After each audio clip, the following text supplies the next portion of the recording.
مردک جه بیا لبای زنک جان. گوش کن ما از خانی و چه میرم کودکا را نگاه کن اوقاتاشون بته خانه را خش رو نگاه کن مالش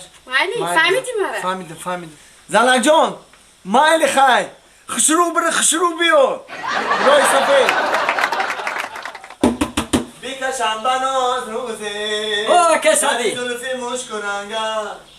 ندی همزی دستیم با اگر آورم بچنگا سری زلفی او بگیرم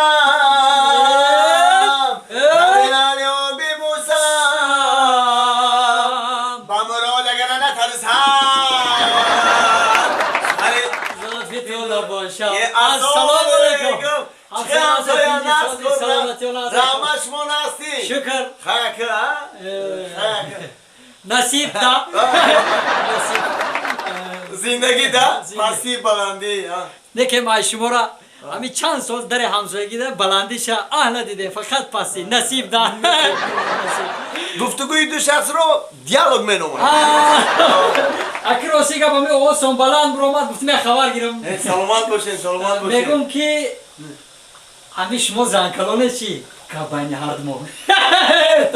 نه همسایه من زنکلان دو مولانی دارم نه اگه این خود گفته هم خود کرسیم خروک بختسیم با همین آدم زنکلان بشم نه یکی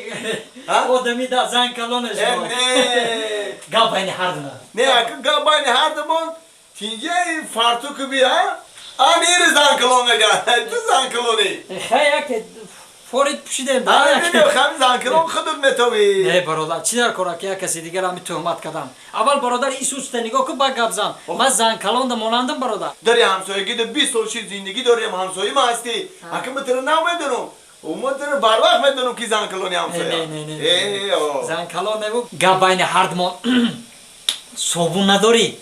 چون بکنی سوونا همی کم ترک لیباس های هوایی میشوشتم